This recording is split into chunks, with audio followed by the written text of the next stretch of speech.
Zimbabwe's military took control of the country on November 15. This is what we know.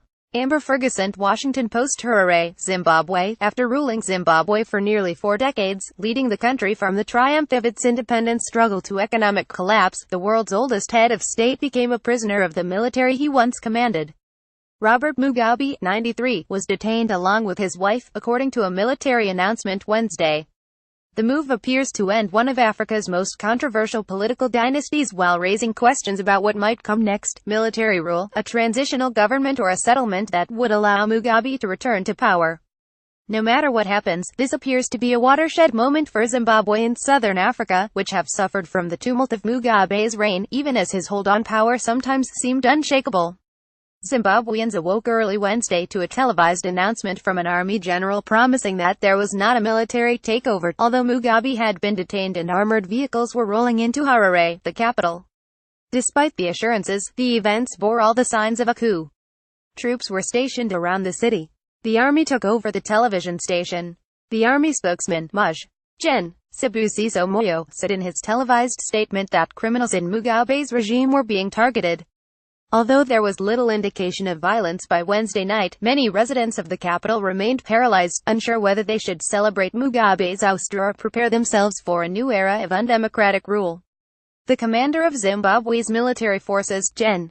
Constantino Chiwenga, made the move as a struggle over who will succeed the country's elderly leader came to a head. Mugabe led the country to independence from Britain in 1980, fighting in a guerrilla war that put an end to white minority rule. Upon becoming president, he galvanized the population with fiery speeches promising that Zimbabwe will never be a colony again. But that mantra lost much of its power in recent years, as Mugabe's presidency was marred by allegations of corruption, nepotism and repression.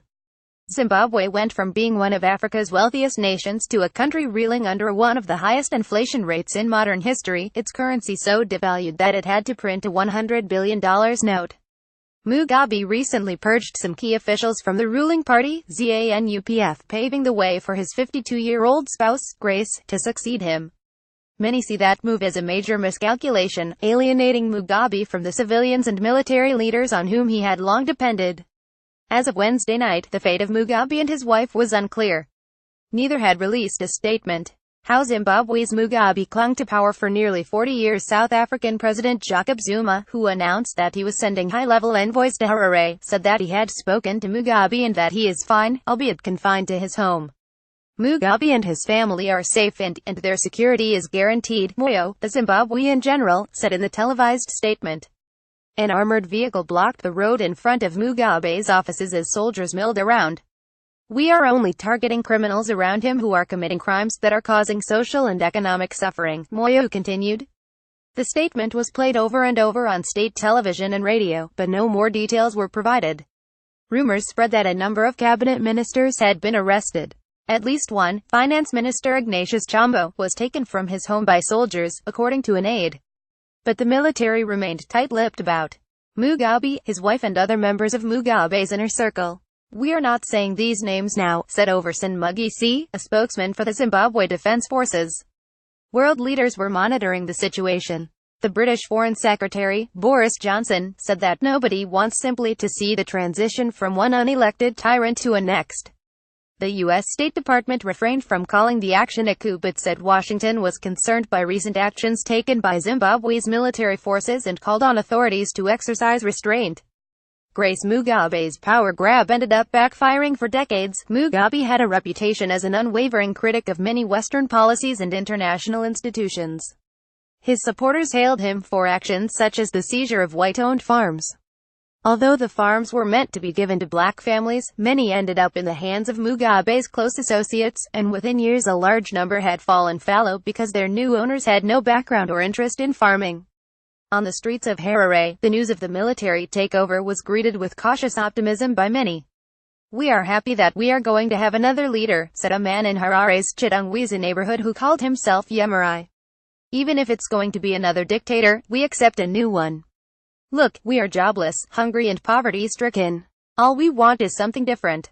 Like most people interviewed, he spoke on the condition that his name not be used. But some people worried that the military intervention could lead to violence. "This is a disaster," said Baxon, a man from the Glenview area. solving one problem by creating another. We don't want another war, but it seems we are headed that way. We have heard there are people in the army not in agreement with what Chawanga did. When is a coup not a coup? But there were mounting signs that Mugabe's former allies were quickly turning against him. Victor Matamiranda, Secretary General of the powerful War Veterans Association, thanked Chawanga for intervening and said Mugabe should be dismissed. We will be recalling President Robert Mugabe as the first secretary of the party and the head of state for the crimes he has committed, Matamiranda said in a news conference. In Harare's central business district, residents said all seemed normal. Across the country, Zimbabweans exchanged frantic text messages asking for updates, debating whether Mugabe had finally been toppled. Political analyst Mike Mavura said it was important for the military to say this was not a coup for reasons of international legitimacy. We are not in the 1960s and 1970s anymore, when coups in Africa were left, right and center. I think they are trying very hard to appear progressive, he said. However, of interest to democracy, the elections scheduled for next year, will they take place? Zimbabwe's political crisis reached a boiling point last week with Mugabe's dismissal of Vice President Emmerson Mnangagwa, clearing the way for Mugabe's wife to succeed the leader. Mugabe told supporters he had dismissed Mnangagwa for disloyalty and disrespect, as well as using witchcraft to take power. Mnangagwa later fled to South Africa. The move exacerbated divisions in the ZANU-PF party, where the youth faction is firmly on Grace Mugabe's side, while many older veterans of the struggle against white rule look to Mnangagwa. As a former defense minister, Mnangagwa has strong support in the military. Gallery scenes in Zimbabwe as military takes control. Political commentator Maxwell Songwim said by phone that the military will probably try to pressure Mugabe to step down in favor of Mnangagwa as acting president, but this plan may not pan out, as Mugabe might resist this. So the whole thing may be messy, he warned. Didymus Mutasa, a former presidential affairs minister who was fired by Mugabe in 2014, said he hoped that the military takeover would help us start on a democratic process. Zimbabwe was once a breadbasket for the region, but its economy and especially the agricultural sector have suffered in recent years. Meanwhile, Mugabe was seen as being increasingly under the influence of his wife, who is also known as Gucci Grace for the rumored extravagance of her foreign shopping trips. The country's per capita gross domestic product is $1,008, according to the World Bank. In recent weeks, there have been signs of an increased sensitivity to criticism of the government. 4 people were detained for booing Grace Mugabe at a rally, and an American woman was arrested for allegedly tweeting insulting comments about Mugabe. Shem reported from Addis Ababa, Ethiopia. Brian Murphy in Washington contributed to this report. Read more. An American was just jailed in Zimbabwe for mean tweets about Mugabe. Zimbabwe seized white farmers' land. Now some are being invited back. Zimbabwe created a new ministry to monitor social media. Today's coverage from Post correspondents around the world like Washington Post World on Facebook, and stay updated on foreign news.